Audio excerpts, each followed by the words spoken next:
My DIL blocked me for 10 years. When I got rich, she showed up with luggage. I smiled. I'm glad to have you here. Follow my story until the end and comment the city you're watching from, so I can see how far my story has reached. My name is Cynthia, and I'm 64 years old. For the past 10 years, I haven't heard my grandchildren's voices. Not on their birthdays, not on Christmas morning, not even when little Mason took his first steps, or when Emma lost her first tooth.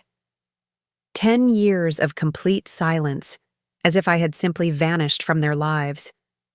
It wasn't my choice. I remember the last time I saw them like it was yesterday, though it was actually 2014. Emma was barely 2, her chubby fingers wrapped around a crayon as she scribbled on paper at my kitchen table. Mason was just a baby, sleeping peacefully in my arms while I rocked him by the window. The afternoon light filtered through my cheap curtains, casting a warm glow over what I thought would be many more moments like this. Mom, we need to talk. My son Brock's voice had an edge I'd never heard before. He stood in my doorway with his wife Ellery beside him, her arms crossed and her face set in that expression I'd grown to dread, the one that meant she'd been filling his head with poison again. Of course, honey. Let me just put Mason down for his nap. I moved toward the small crib I kept in my living room, the one I'd bought secondhand and painted myself in soft blue and yellow. Actually, Ellery interrupted, her voice sharp as broken glass, we'll be taking the children home now. And Cynthia, we've decided it's best if you don't see them anymore. The words hit me like a physical blow. I stopped mid-step, Mason still sleeping in my arms. What do you mean? Brock wouldn't meet my eyes. Mom, you're not a good influence on them. Ellery thinks, we think, it's better if they grow up without certain negative elements in their lives. Negative elements, that's what they called me. A negative element. Brock, I'm your mother. These are my grandchildren. My voice was barely a whisper, afraid to wake the baby, afraid to believe what I was hearing. Ellery stepped forward, her designer heels clicking on my worn linoleum floor. Let's be honest, Cynthia. You live in this tiny apartment, you work at the grocery store, and frankly, you're not the kind of grandmother we want our children to remember. They deserve better influences. I felt the room spinning around me.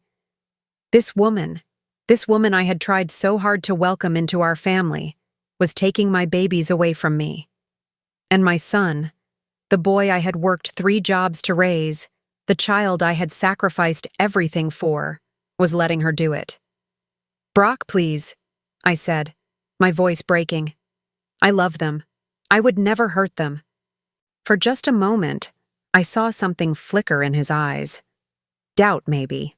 Or remembrance of all the times I'd stayed up with him when he was sick. All the birthday parties I'd thrown with decorations made from dollar store supplies. All the ways I'd shown him love even when money was tight. But Ellery's hand touched his arm, and that moment of connection vanished.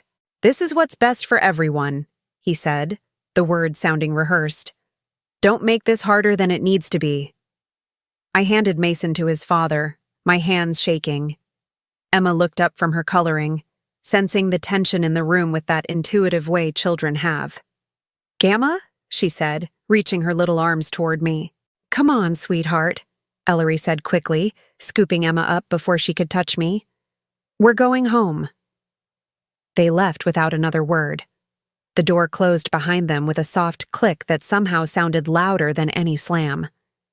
I stood in my empty living room, staring at the crayons scattered on my table, the half-finished drawing Emma had been working on, a picture of stick figures that I now realized might be the last thing she would ever make for me. That was 10 years ago.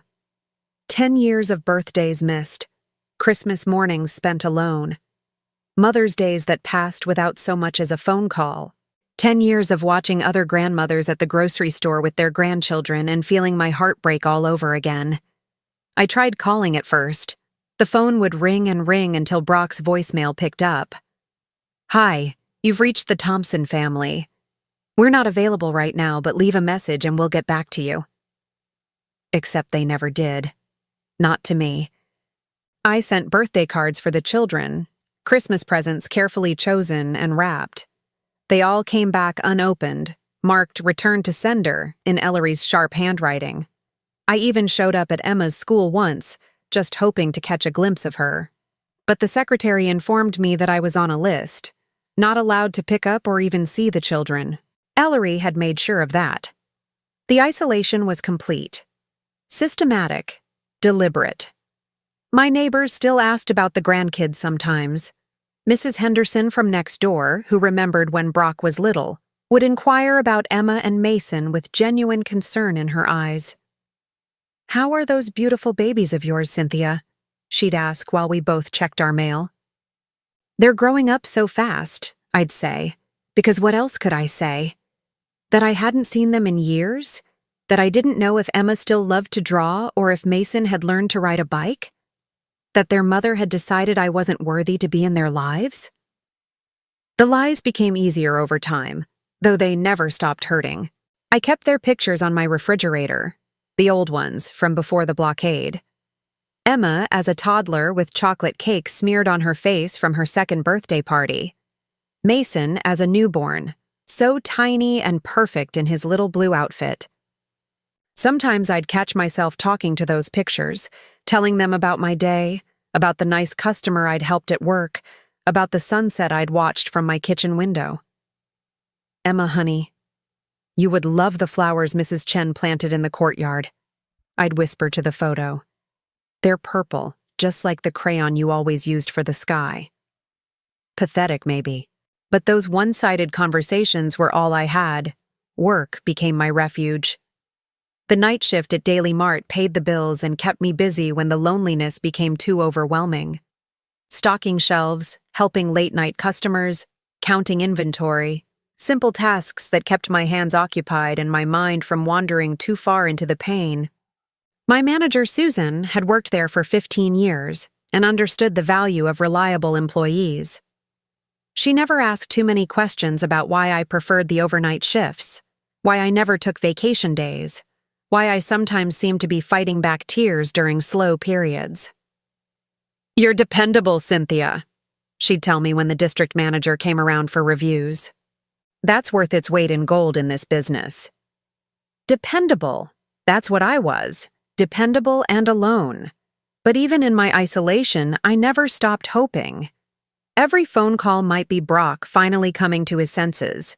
Every knock at the door might be Emma and Mason, older now, wanting to meet their grandmother. Every birthday that passed was another year closer to them being old enough to make their own choices about whether to have me in their lives. I kept a small notebook where I wrote down things I wanted to tell them someday. Emma's 10th birthday. I hope you still love to draw. I kept all your pictures. Mason's 8th birthday. I wonder if you're as tall as your daddy was at your age. He was always climbing everything. Small hopes, quiet dreams, the kind that keep you going when everything else feels impossible. The hardest part wasn't the big holidays, though those were brutal. It was the ordinary moments. Seeing a children's book at the store and thinking Emma might like it. Hearing a little boy laugh in the grocery aisles and wondering if that's what Mason sounded like now. Watching families at the park and imagining what it would be like to push my grandchildren on the swings. I learned to live with the ache, the way you learn to live with a chronic pain. Some days were better than others. Some days I could almost pretend that the emptiness was normal, that this was simply what life looked like for women like me. But then I'd remember Emma's tiny hand in mine, or the weight of Mason sleeping against my chest, and the grief would crash over me again like a wave. 10 years of this. 10 years of being erased from my own family. But this morning, something happened that changed everything. My phone rang at 9:37 a.m., and for the first time in a decade, the caller ID showed a familiar name, Brock Thompson. My hands shook as I answered. "Hello? Mom?" His voice sounded different, strained, desperate. "Mom, we need to talk. Can we come over?" After 10 years of silence, my son was calling me. And somehow, I knew this wasn't going to be the reunion I'd dreamed of. Something was wrong, terribly wrong, and they needed something from me. "Of course," I whispered. though my heart was already bracing for whatever new pain was coming my way. You know where to find me. I haven't moved. Because unlike them, I had never given up hope that someday, somehow, my family would come home. The 2 hours between Brock's call and their arrival felt like an eternity. I cleaned my small apartment twice, changed my clothes 3 times, and practiced what I might say to grandchildren who probably didn't even remember my name. My hands wouldn't stop trembling as I arranged the few family photos I still displayed, wondering if Emma and Mason would recognize the woman in the pictures as their grandmother.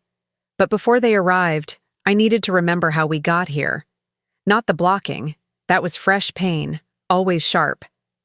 I needed to remember the years before, when I believed that sacrifice was the same as love, when I thought that giving everything would somehow be enough.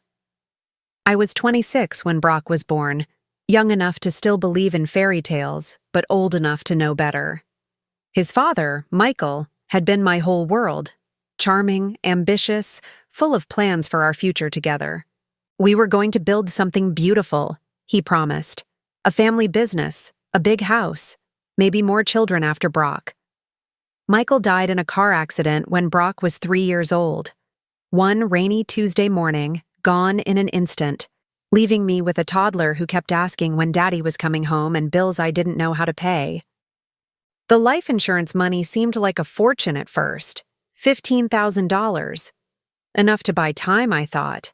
Enough to figure out what came next. Most young widows might have used it to get by for a few months, maybe go back to school, start fresh. But I wasn't most young widows. I was Brock's mother, and that little boy deserved everything I could give him. Everything his father would have provided if he'd lived. Instead of spending the insurance money, I hid it away. Not under my mattress or in some obvious place, but in something I'd been reading about in the library. Mutual funds. The bank officer, Mr. Richardson, had looked at me skeptically when I walked in with my $15,000 in cash. Mrs.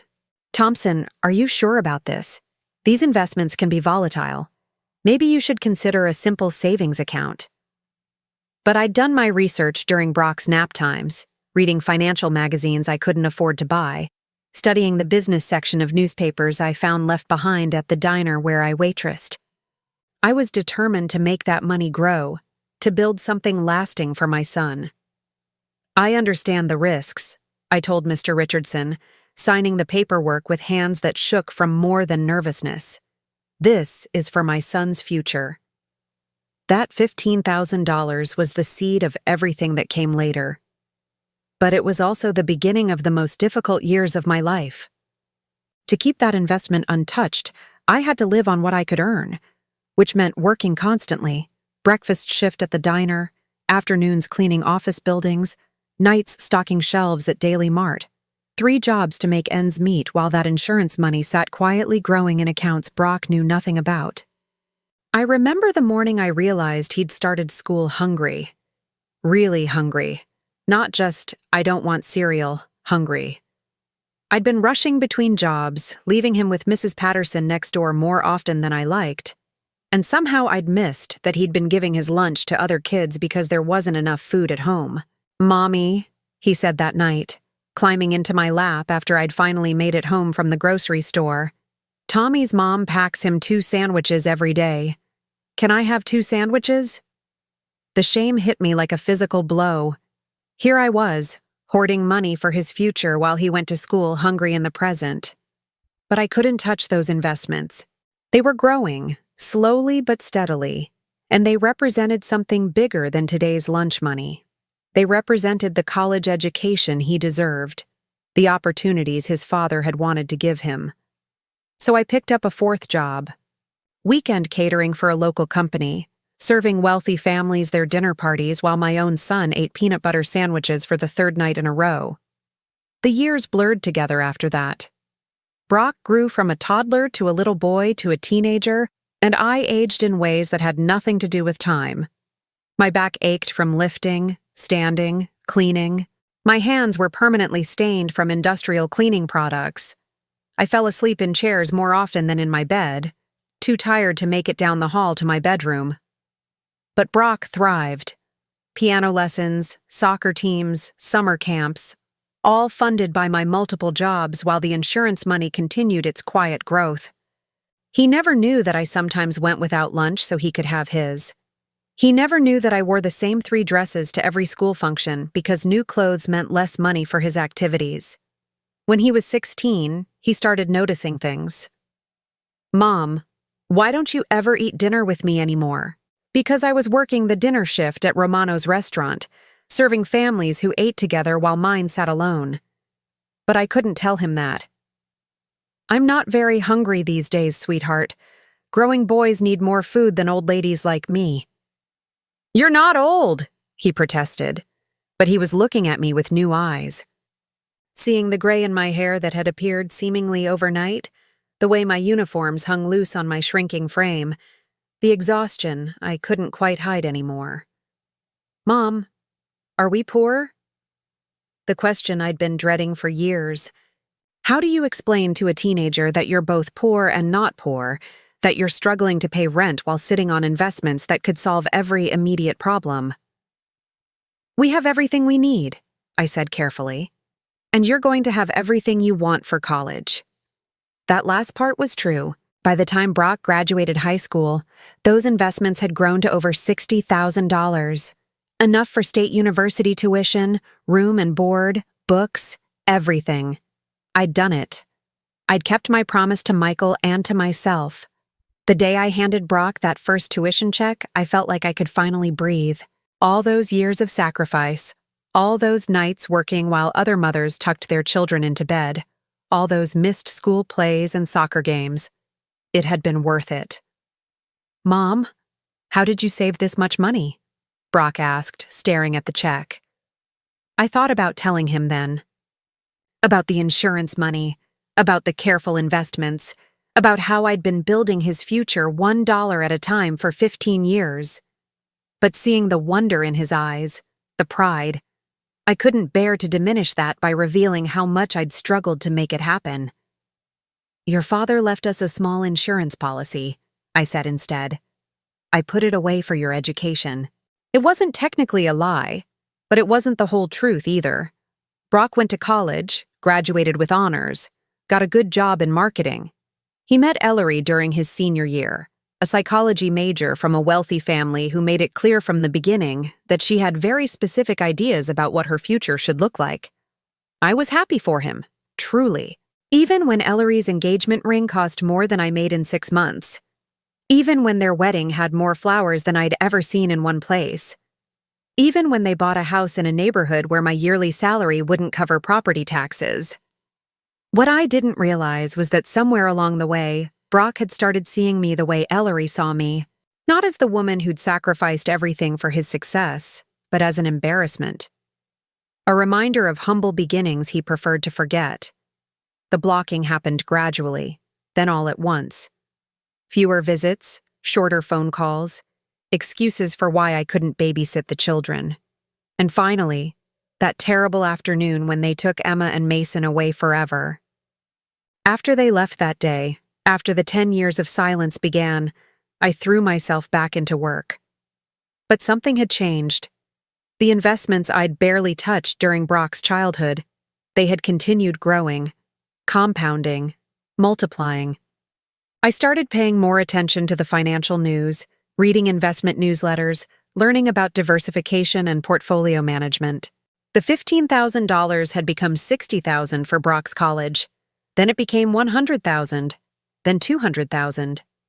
I lived the same modest life, worked the same jobs, wore the same old clothes. But every quarter, when the investment statements arrived in their plain white envelopes, I saw numbers that would have shocked anyone who knew me as the grocery store employee in apartment 3B. Last month, I opened one of those envelopes to find a balance that made me sit down hard on my kitchen chair. $2,400,000. Somehow, without meaning to, without planning for it, I had become wealthy. Not just comfortable, wealthy. The scared young widow who'd put $15,000 into mutual funds had accidentally built a fortune through 34 years of patient, disciplined investing. But I told no one. Not Mrs. Henderson, who worried about my heating bills. Not Susan at the grocery store, who always gave me extra hours when she knew money was tight. And certainly not the family who'd decided I wasn't good enough to be part of their lives. I kept working my shifts, paying my $800 rent, shopping for groceries with coupons. The investment statements went into a folder in my bedroom drawer, hidden behind old tax returns and insurance papers. A secret fortune that could change everything, if anyone knew it existed. This morning, before Brock's call, I had pulled out that folder one more time. $2,400,000.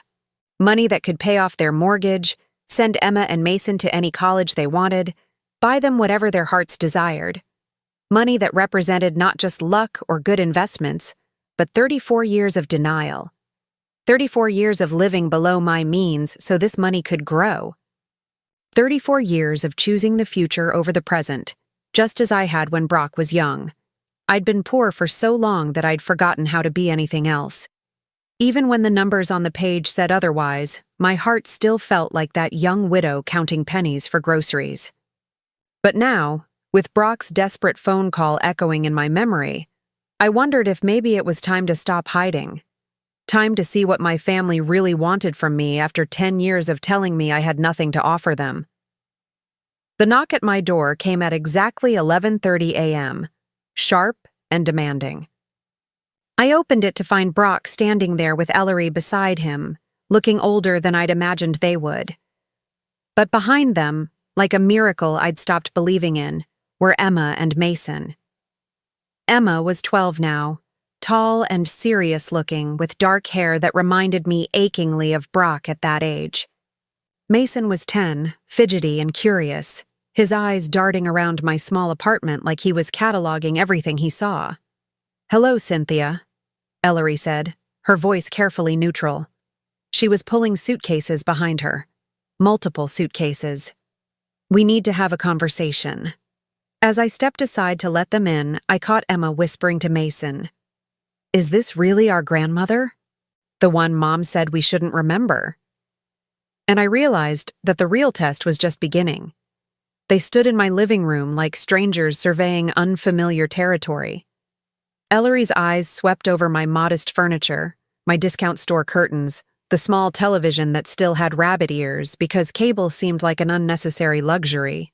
Her expression was carefully controlled, but I caught the slight curl of her lip when she noticed the duct tape holding my coffee table together.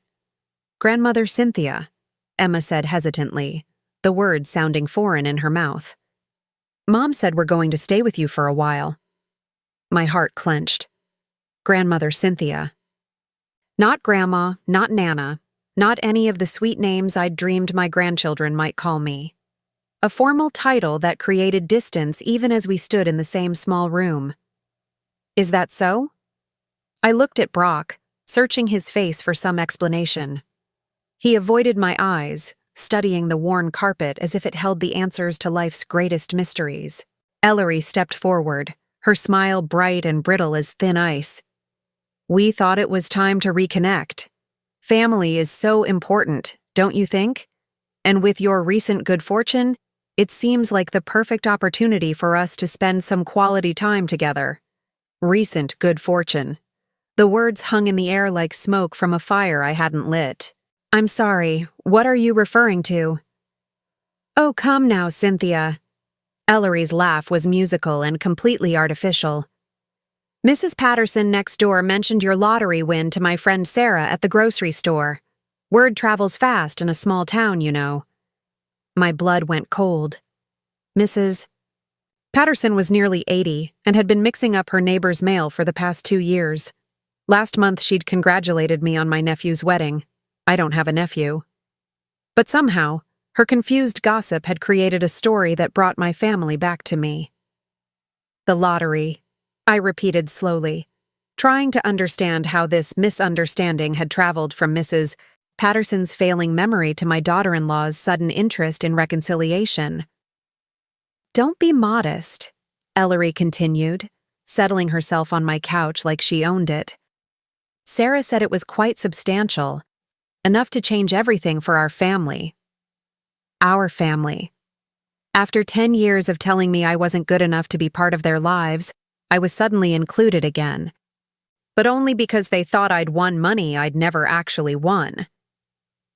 Mason wandered over to my bookshelf, running his fingers along the spines of the romance novels I'd collected from garage sales over the years.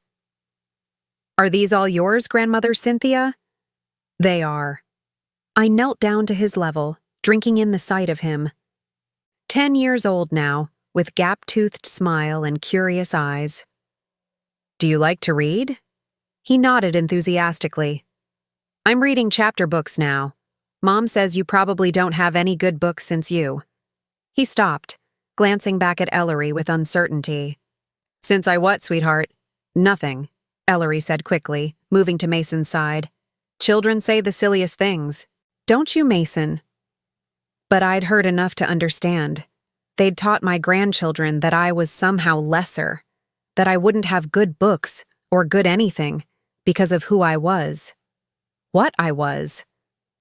Emma had found my photo album, the one I'd kept faithfully updated with school pictures I'd somehow managed to obtain through friends of friends who knew their teachers. She was flipping through it with a frown. "Mom, you said Grandmother Cynthia forgot about us after we were little. But look, she has pictures of me from last year's school play and Mason's soccer team photo from this season." Ellery's perfect composure slipped for just a moment.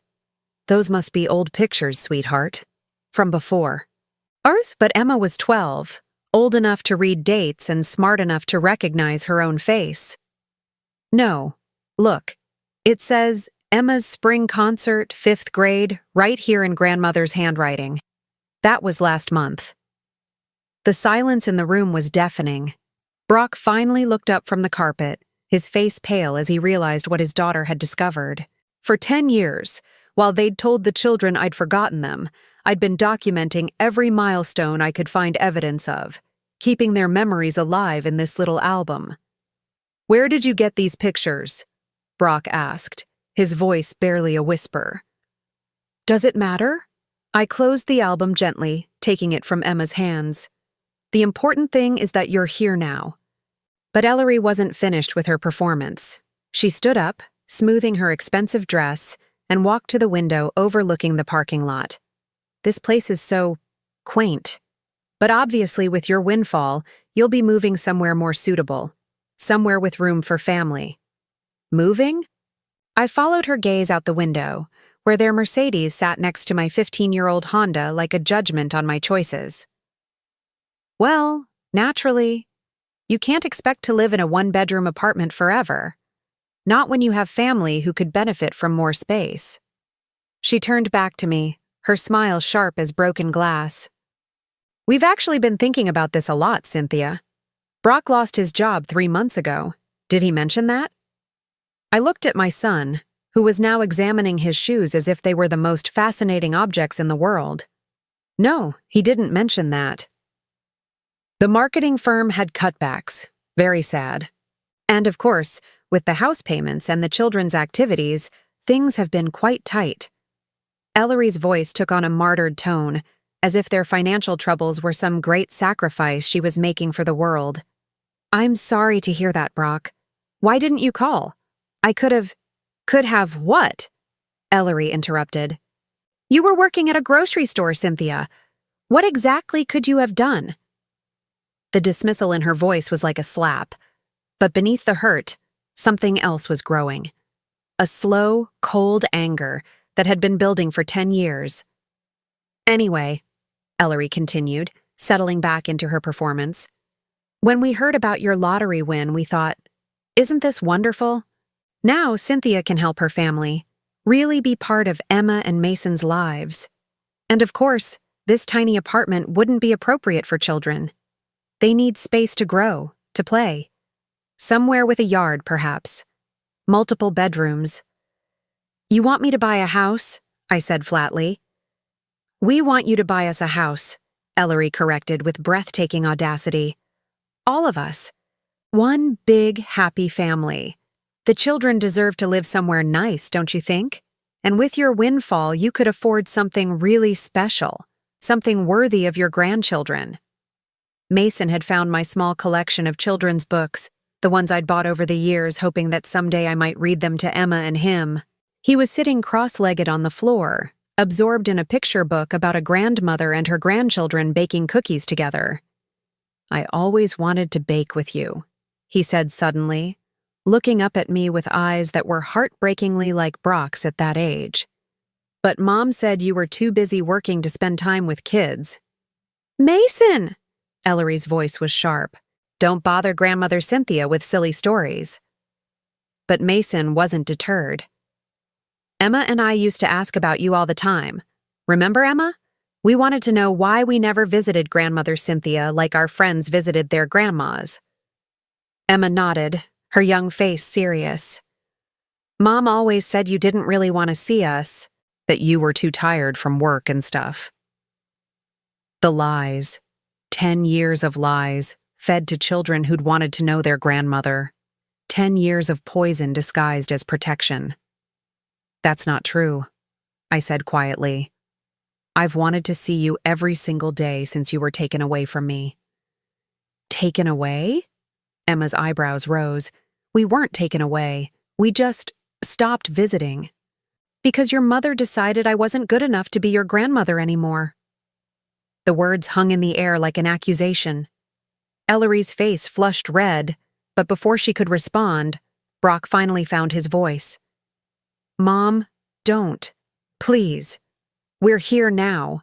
That's what matters." "Are you?" I looked at him, really looked at him for the first time since they'd arrived. "Are you here because you want to be? Or are you here because you think I have something you need?" The silence stretched between us like a chasm.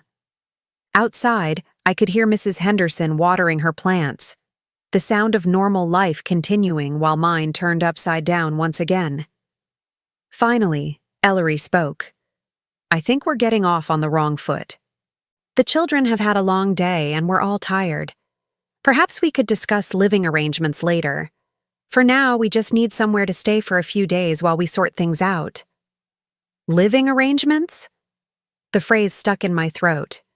"Well, obviously we can't all fit in this little apartment long term, but temporarily, while we find something more suitable for the family."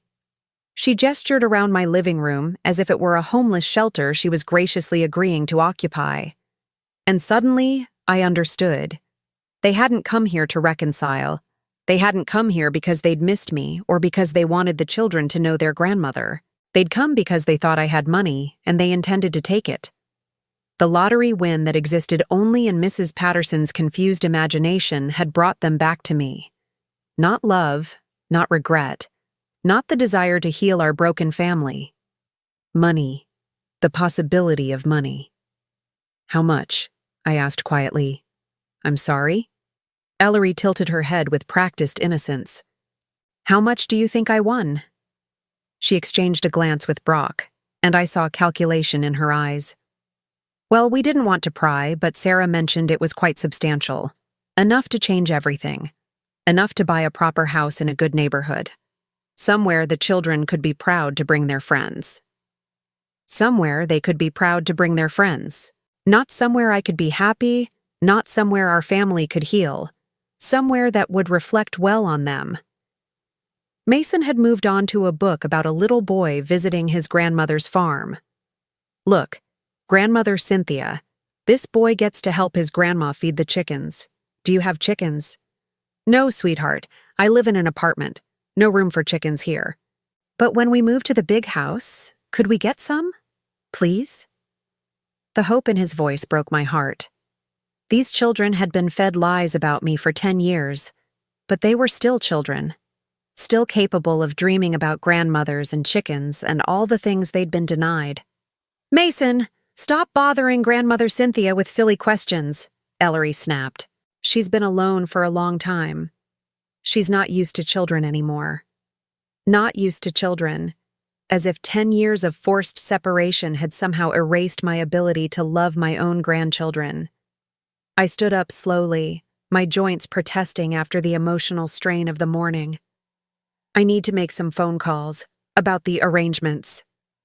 "Of course," Ellery said brightly. "Take your time. We'll just make ourselves comfortable. Come along, children. Let's explore a bit.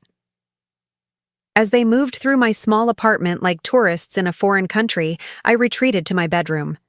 Behind them, I could hear Ellery's voice, low and urgent, talking to Brock about square footage and property values, and all the things that mattered more to her than the grandmother who'd spent 10 years grieving for children who were never really lost, just stolen. I sat on my bed and pulled out my phone, but I didn't call anyone. Instead, I stared at the folder in my drawer, the one containing investment statements that proved I was wealthier than they could imagine. Not from the lottery they thought I'd won, but from 34 years of sacrifice and careful planning. They wanted to use me for money I didn't have, based on a lie they'd chosen to believe. But what they didn't know was that I actually had more money than they'd ever dreamed of. Money they'd never see, because they'd never ask to see me. The real question was, what was I going to do about it? The evening meal was a disaster disguised as a family dinner. I'd prepared the only thing I could manage with my modest groceries: spaghetti with meat sauce, garlic bread from the dollar store, and a salad made with iceberg lettuce because it was all I could afford. Simple food that had sustained me through years of living paycheck to paycheck, but clearly not what Ellery expected from a lottery winner. "This is rustic," she said, examining her plate as if I'd served her roadkill. "I suppose you haven't had time to adjust your shopping habits yet. Once we're settled in somewhere more appropriate, I can help you plan better menus, something more suitable for your new circumstances." Emma and Mason ate quietly, stealing glances at me between bites. They seemed amazed that their grandmother knew how to cook at all, which told me everything I needed to know about how I'd been portrayed in their household. "This is really good," Emma said softly, surprising everyone at the table. "It tastes like the spaghetti they serve at school, but better." "Emma," Ellery's voice carried a warning, "don't compare Grandmother Cynthia's cooking to cafeteria food." "But I like cafeteria food," Emma protested. "And I like this too. Mom, why didn't you ever tell us that Grandmother could cook?" The question hung in the air like smoke from a grease fire. Brock shifted uncomfortably in his chair, suddenly fascinated by his garlic bread. Ellery's smile became so tight I thought her face might crack. We didn't know," she said finally. "Your grandmother and I haven't spent much time together over the years." That was certainly one way to put it. Mason had been unusually quiet, but now he looked up from his plate with the direct gaze that only children possess. "Grandmother Cynthia, why don't you live in a big house like other grandmas?" "Mason," Ellery snapped, "that's a rude question." "But I'm just wondering," Mason continued, undeterred by his mother's sharp tone. "Tommy's grandma has a swimming pool and a big kitchen with an island.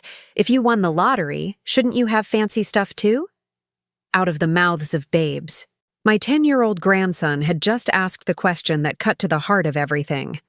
If I'd really won a substantial lottery prize, why was I still living in an $800 a month apartment with duct-taped furniture? "Well," I said carefully, "sometimes it takes time to figure out what to do with unexpected money. Big decisions shouldn't be rushed." Ellery leaned forward eagerly. "Exactly.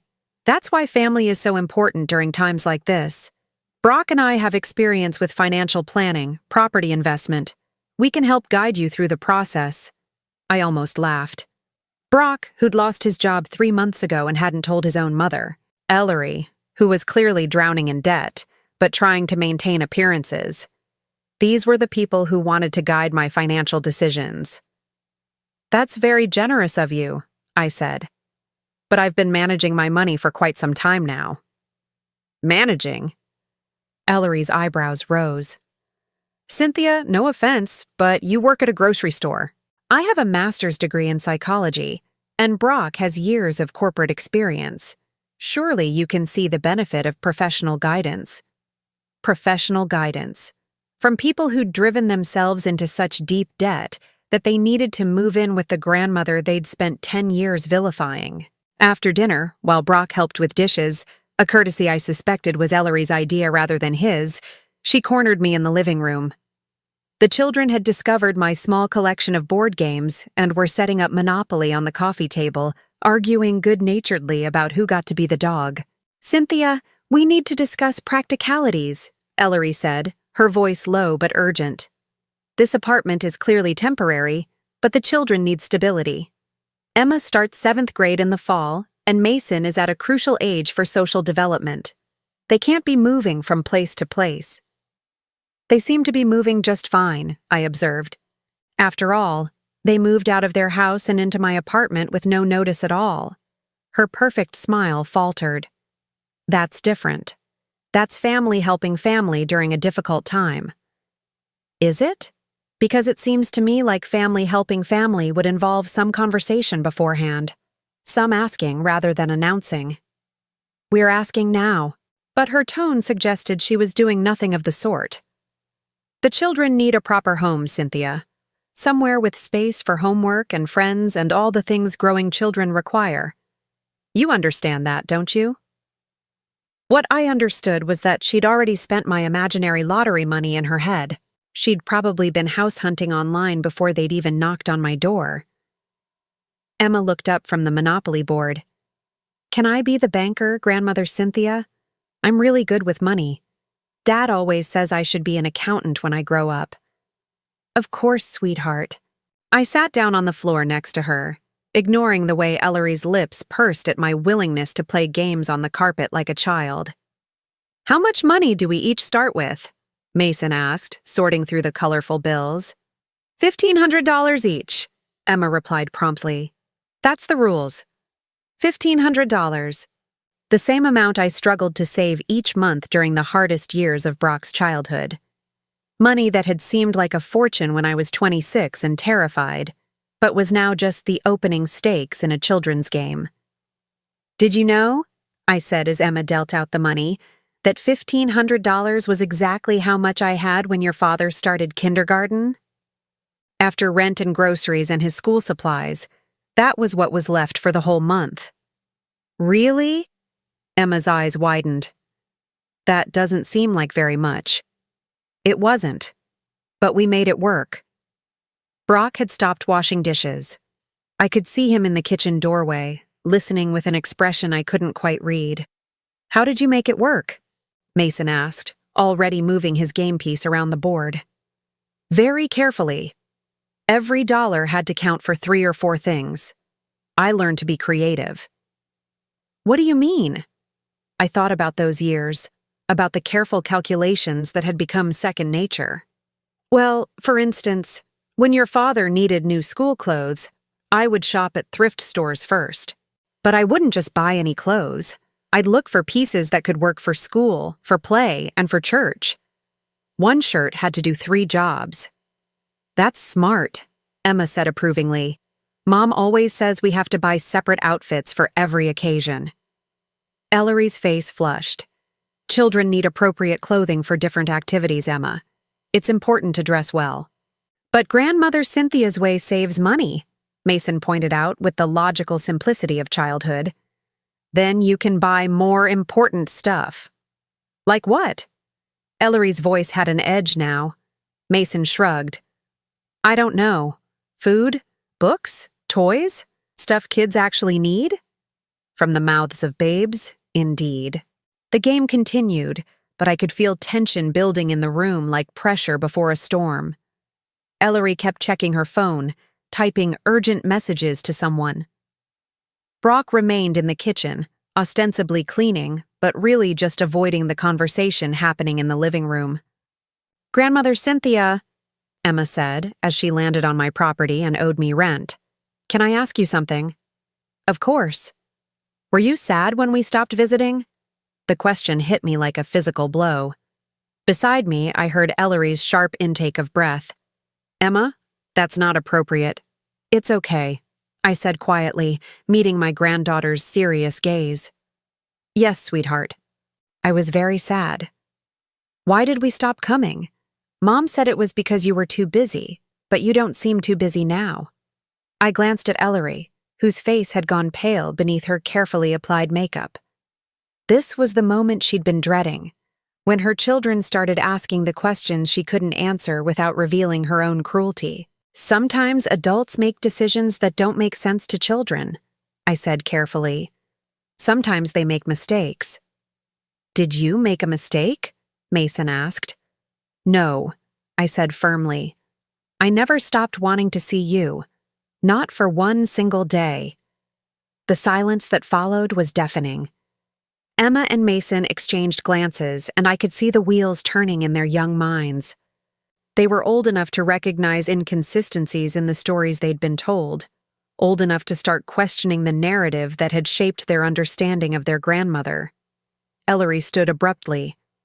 I think it's time for the children to get ready for bed. It's been a long day. But we're not finished with the game, Mason protested. We can finish tomorrow, I assured him. The board will still be here. As the children gathered up their things and prepared for makeshift beds on my couch and in my small den, Emma lingered behind. Grandmother Cynthia, she whispered, I'm glad we're here now. Even if our house is too small, it feels nicer than I thought it would. Nicer than she thought it would. Because she'd been taught to expect nothing good from me, nothing warm or welcoming or loving. After the children were settled and Brock had retreated to the bathroom to make phone calls about job prospects, Ellery cornered me again.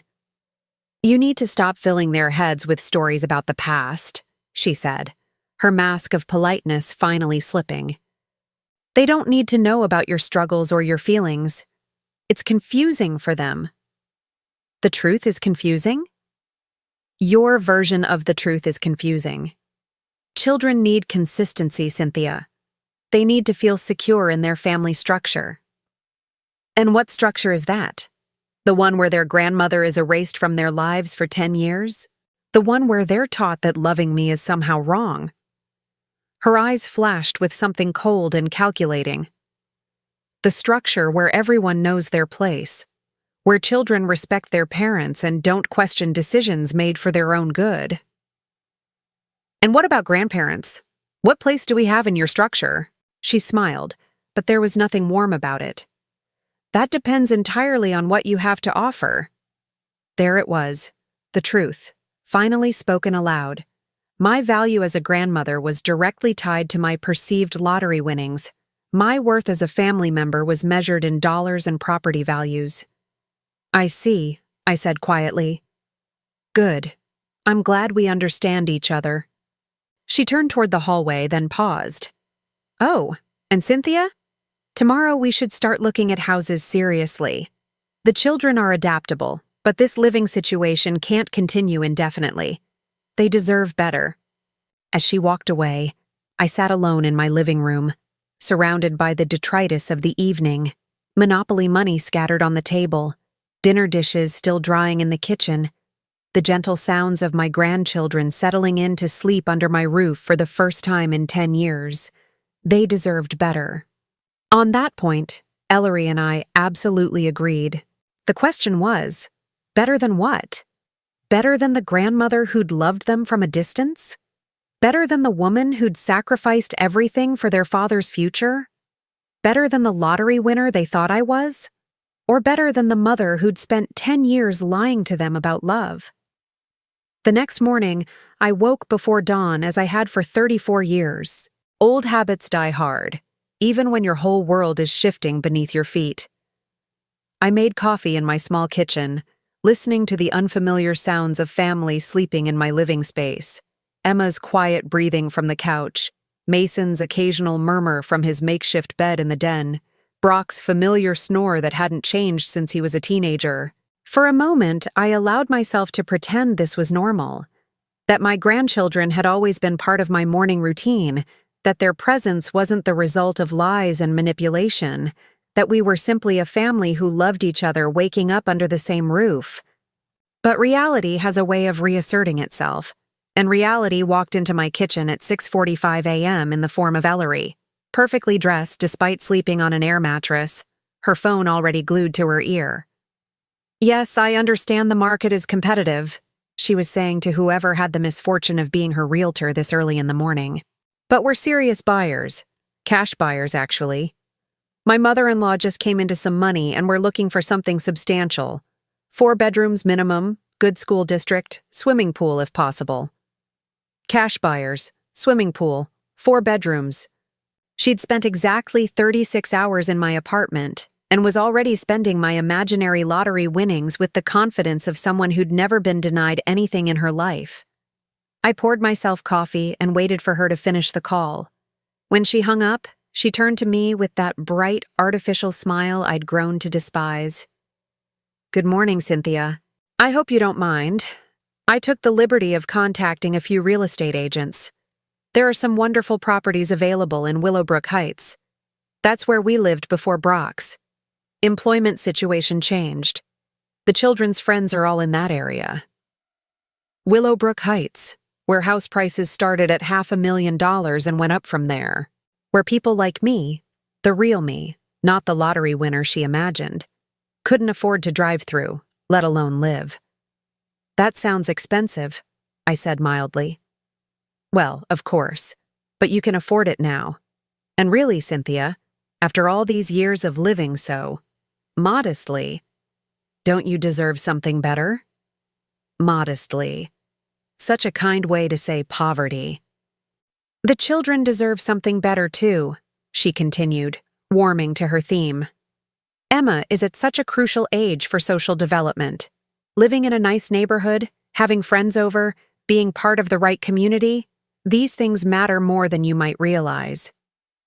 The right community, as opposed to the wrong community, where grandmothers who worked at grocery stores raised children who somehow managed to graduate college and find successful careers anyway.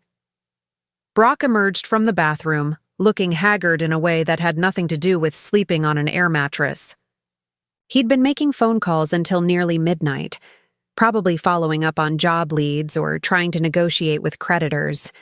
The stress was written in the lines around his eyes, in the way he moved like a man carrying invisible weight. "Morning, Mom," he said quietly, accepting the cup of coffee I offered him.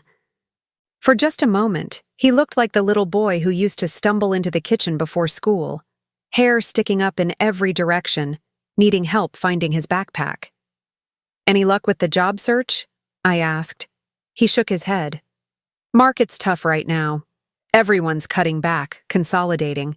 Experience doesn't seem to matter as much as it used to." "Something will come up," I said, though we both knew that generic reassurance was about as useful as thoughts and prayers.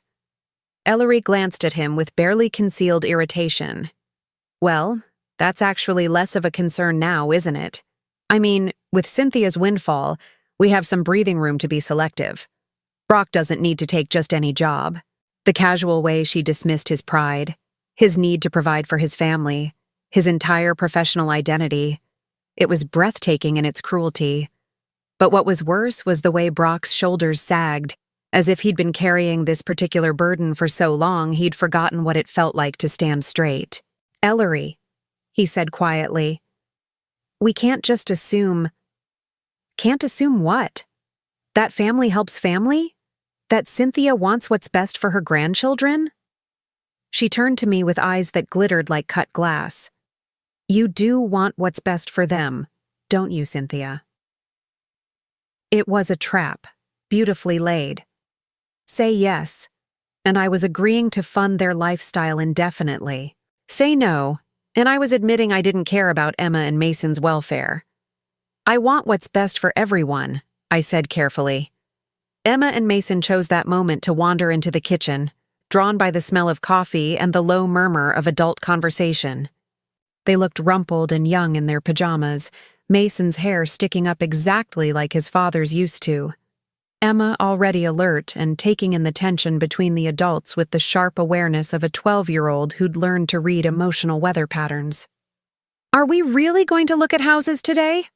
Mason asked excitedly. "Can we see one with a pool?" "We'll see, sweetheart," I said, ruffling his hair. "First, we need to have a family discussion about some important things."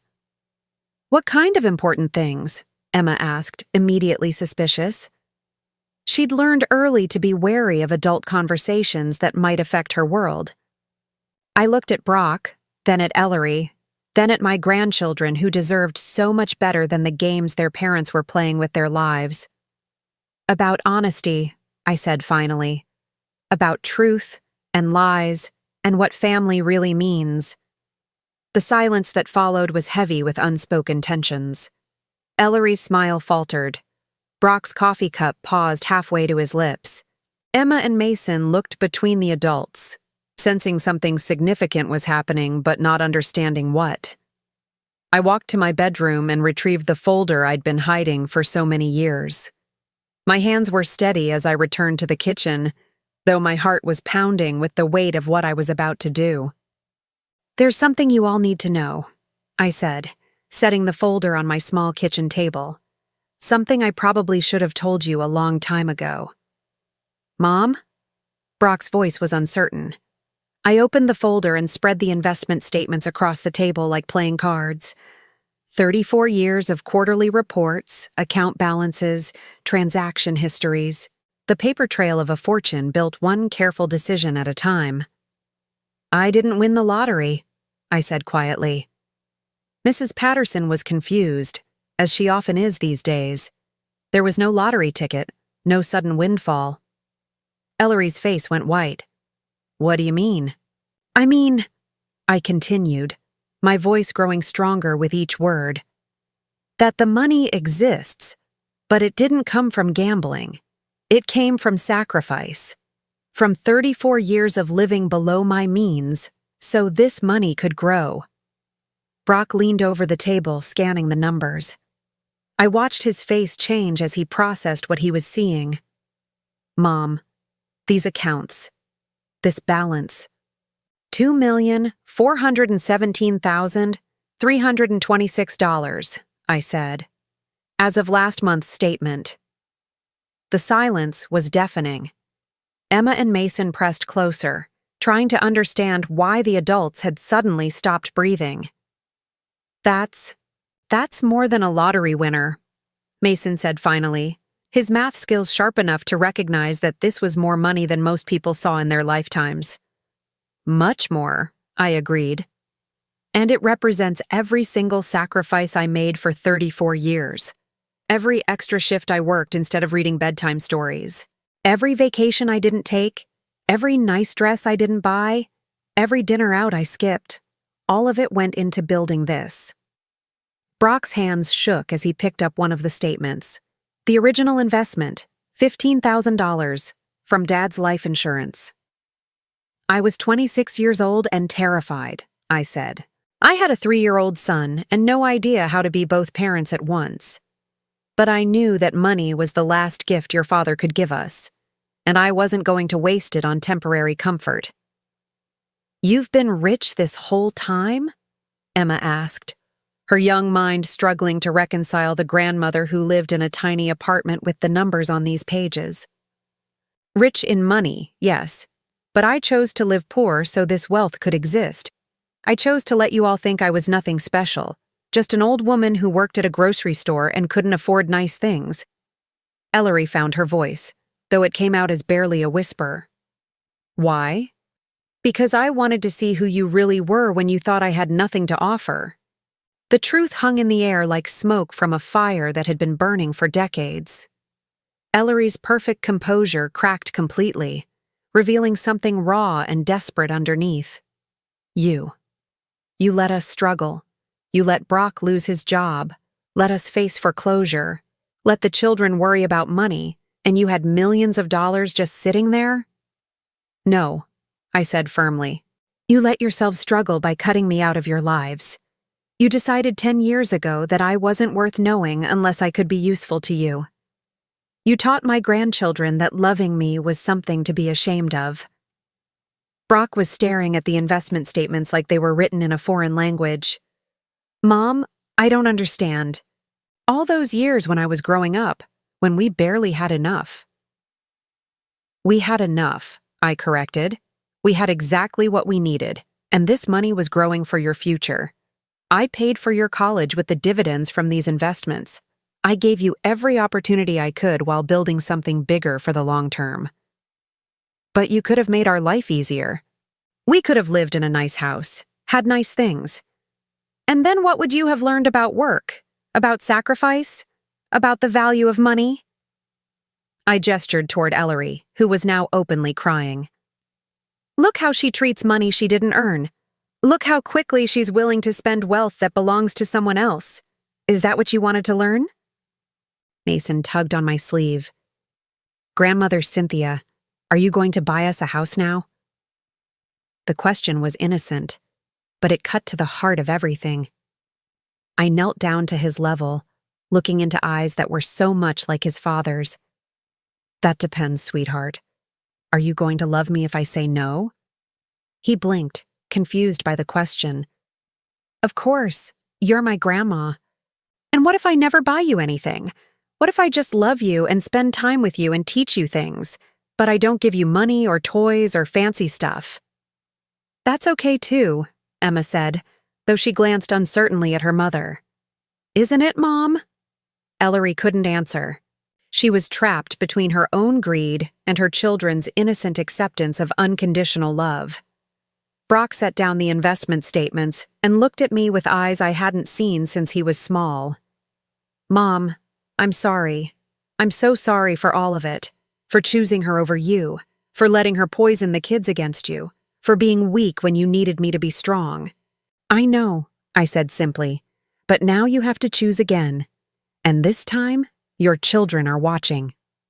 He looked at Ellery, who was still crying but now with the desperate tears of someone who realizes their game is over.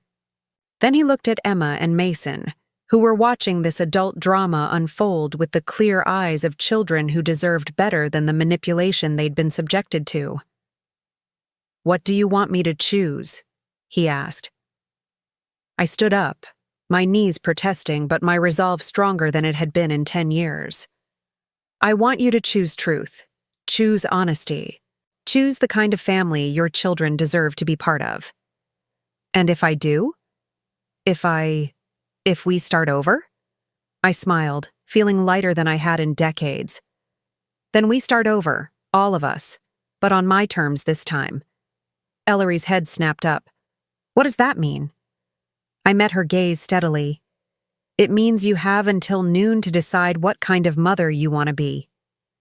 The kind who teaches her children that love can be bought, or the kind who teaches them that some things are more valuable than money. And if I choose wrong? Then you'll find out that $2 million can buy a lot of things, but it can't buy forgiveness for 10 years of cruelty. The ultimatum settled over the kitchen like dust after an explosion. For the first time in a decade, I held all the power. The question was, what was I going to do with it? Noon came faster than I expected and slower than I hoped. The hours between my ultimatum and Ellery's deadline crawled by with the weight of 34 years of careful planning finally coming to fruition. I spent the morning watching my family, really watching them, as they processed the bombshell I'd dropped into their carefully constructed world of lies. Emma and Mason, bless them, adapted with the resilience that children possess when adults finally stop lying to them.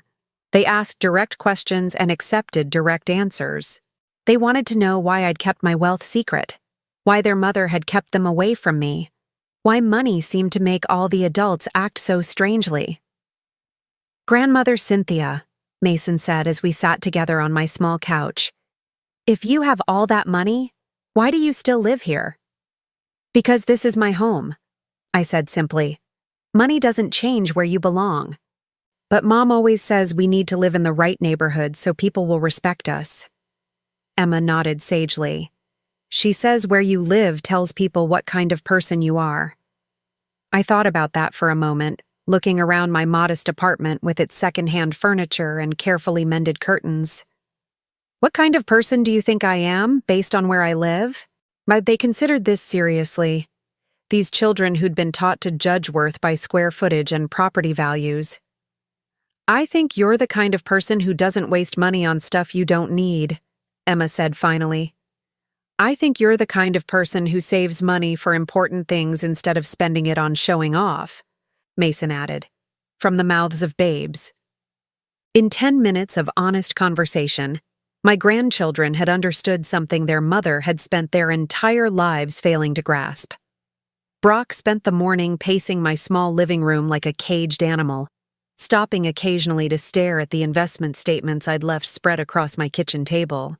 He'd built his adult life around the assumption that his mother was financially helpless, that his success had lifted him above her circumstances, that his wife's disdain for my situation was justified by objective reality. Now he was forced to confront the possibility that everything he'd believed about me, about himself, about his marriage, might be wrong. "How long have you known?" he asked finally, settling into the chair across from me. "About Ellery, I mean. How long have you known what she really thought about me, about you, about family?" "From the beginning," I said honestly. "From the day she met me and I could see her calculating my value in her head. From the first time she suggested you were too good for your raising. From the moment she started talking about improving your background." He winced as if I'd slapped him. "Why didn't you say something? Would you have listened?" The silence stretched between us, heavy with the weight of choices made and unmade. We both knew the answer. Young love, new marriage, the intoxication of being wanted by someone who seemed so far above your station. None of that leaves room for a mother's warnings about character and true intentions. "I thought she loved me," he said quietly. "She might have, in her way. But she loved what she could make you into more than who you actually were." Ellery had spent the morning in my bedroom, supposedly making phone calls but really hiding from the reality that her decade-long game was finally over. I could hear her voice through the thin walls, alternating between desperate pleading and cold calculation as she tried to salvage something from the wreckage of her plans.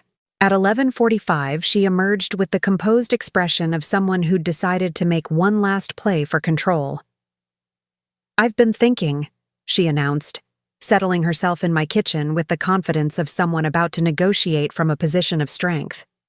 "About our conversation this morning, about choices and family values." Emma and Mason looked up from the coloring books I'd bought them years ago and never had the chance to give them. Brock stopped pacing. I continued sipping my coffee, waiting to see what final card she thought she held. "The children need stability," she continued. "They need consistency. And while I admit that our family dynamic hasn't been perfect, disrupting their lives now would be traumatic for them." She was using the children as human shields, appealing to my love for them to protect herself from the consequences of her own actions. It was exactly what I'd expected. "What are you proposing?" I asked mildly. "A compromise. A fresh start for all of us. We acknowledge that mistakes were made on both sides." "Both sides?" The words came out sharper than I intended. "What mistakes did I make exactly?" Her composure flickered. "Well, you. You weren't transparent about your financial situation. That created misunderstandings." "I see. So my choice to live modestly and keep my finances private was a mistake. What else? You could have reached out more over the years. You could have tried harder to maintain the relationship." I set down my coffee cup with deliberate care. "Ellery, I sent birthday cards that came back unopened. I made phone calls that went straight to voicemail. I showed up at my granddaughter's school and was told I was on a list of people not allowed to see the children. Exactly how much harder should I have tried?" That's not how I remember it." "No, I'm sure it isn't. Memory is convenient that way."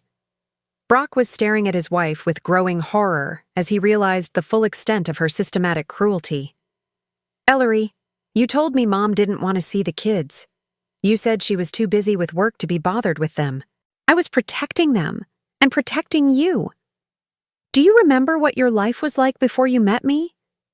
Do you remember being embarrassed of your background, ashamed of where you came from?" "I was never ashamed of my mother," Brock said quietly. But even as the words left his mouth, I could see him questioning whether they were true. "Really? Then why were you so eager to move to Willowbrook Heights? Why did you want the children to attend private schools? Why did you work so hard to build a life that looked nothing like the one you grew up in?" She had him there, and she knew it. Brock had spent his adult life running from his humble beginnings, trying to become someone worthy of her love. And in the process, he'd learned to see his childhood, and by extension, me, as something to be transcended rather than treasured. "That's different," he said, but his voice lacked conviction. "Is it? Or is it just uncomfortable to admit that you wanted distance from this?" She gestured around my modest apartment. "That you were grateful when I gave you permission to stop pretending you enjoyed visiting your mother in her tiny apartment." The cruelty was breathtaking, but it was also illuminating. In her desperation to maintain control, Ellery was finally showing everyone exactly who she was. Emma stood up abruptly, her coloring book falling to the floor. "Stop it." All the adults turned to stare at her. At 12 years old, she was tall for her age and possessed of a quiet dignity that reminded me achingly of Brock at that same age. "Stop what, sweetheart?" Ellery asked, her voice automatically shifting to the syrupy tone she used when she wanted to appear caring. "Stop being mean to Grandmother Cynthia. Stop saying terrible things about Dad. Stop acting like we're stupid and can't see what you're doing. Emma, that's enough. Adults are trying to have a conversation. No, you're trying to hurt people and then pretend it's for our own good." Emma's voice was steady, but I could see her hands shaking. "You told us Grandmother Cynthia didn't want to see us, but her whole apartment is full of our pictures. You said she didn't care about us, but she saved every single drawing we ever made in school. You said she was too poor to buy us nice things, but she has millions of dollars she never spent on herself."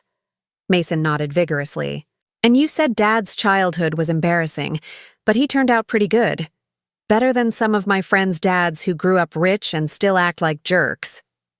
Ellery's perfect composure finally cracked completely. "You don't understand. You're children. You don't know how the world works, how important appearances are, how much harder life is when you don't have advantages." "I understand that you lied to us," Emma interrupted. "For our whole lives. About everything." The truth, delivered by a 12-year-old with the clarity that only comes from seeing adults behave badly, hung in the air like a judgment. Brock sat down heavily in his chair, his head in his hands.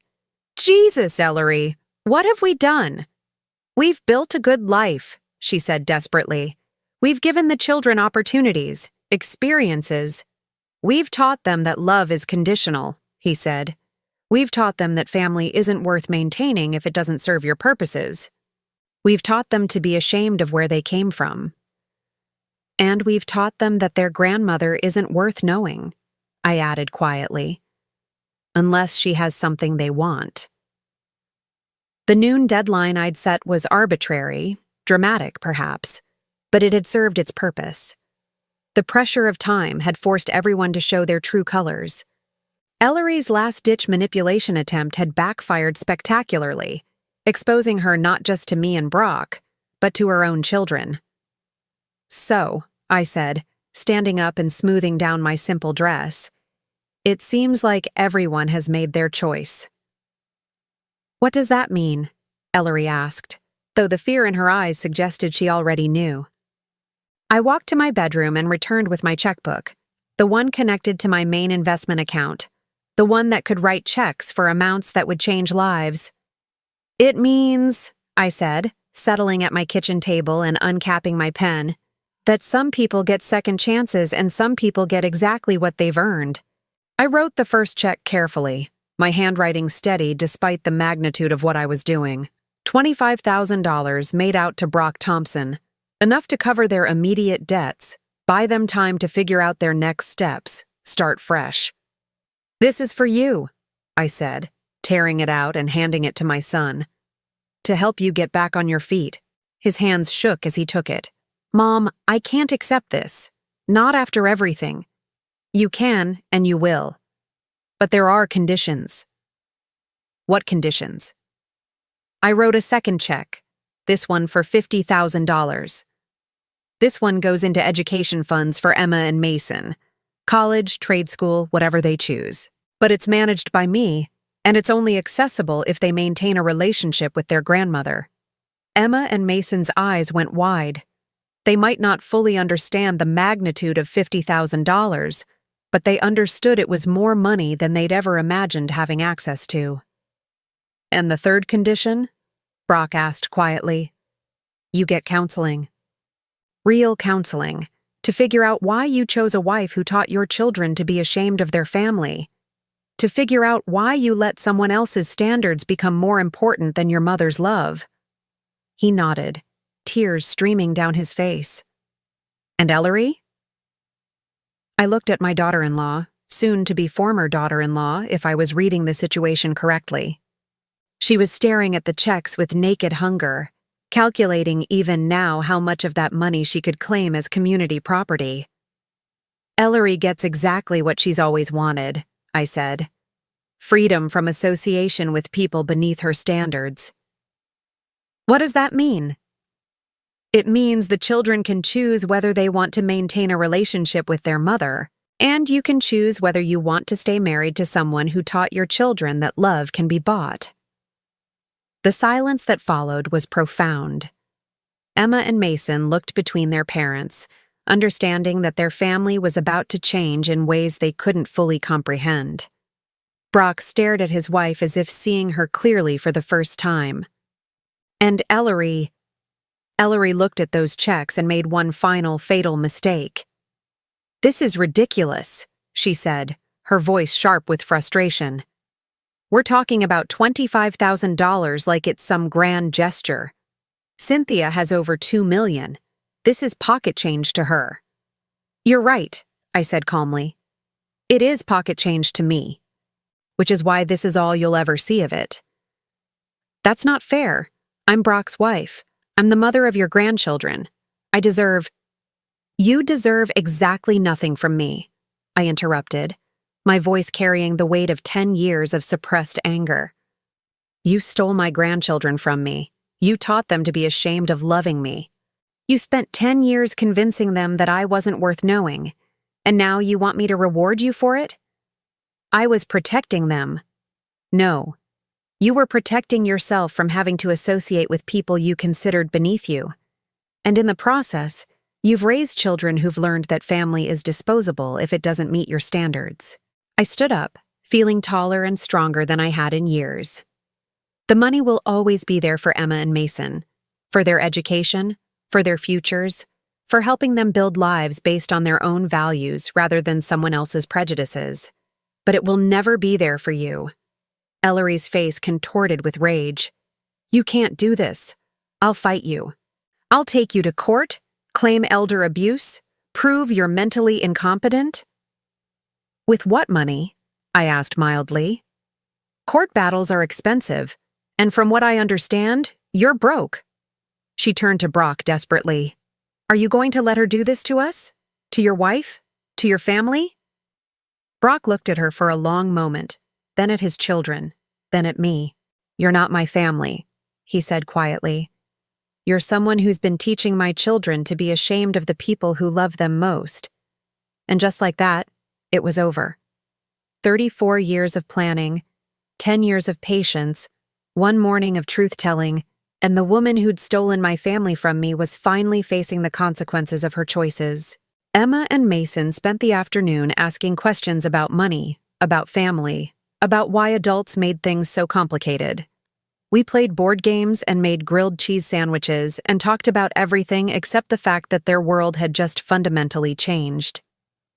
That evening, after Ellery had packed her things and left for her sister's house in another state, after the tears and accusations and threats had finally subsided, I sat on my couch with my son and grandchildren and felt something I hadn't felt in 10 years.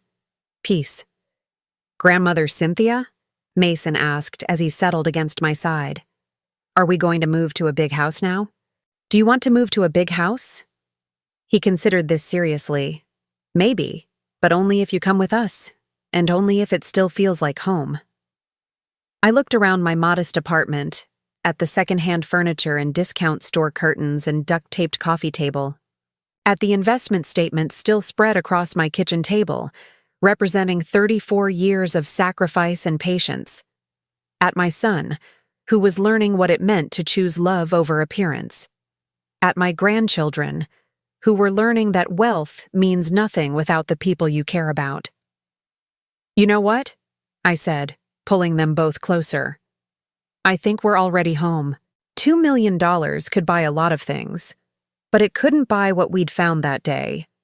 The understanding that family isn't about money or status or maintaining the right image. It's about showing up, telling the truth, and choosing love even when it's inconvenient. Even when it costs you everything else you thought you wanted. Especially then. Now I'm curious about you who listened to my story. What would you do if you were in my place? Have you ever been through something similar? Comment below. And meanwhile, I'm leaving on the final screen 2 other stories that are channel favorites, and they will definitely surprise you. Thank you for watching until here.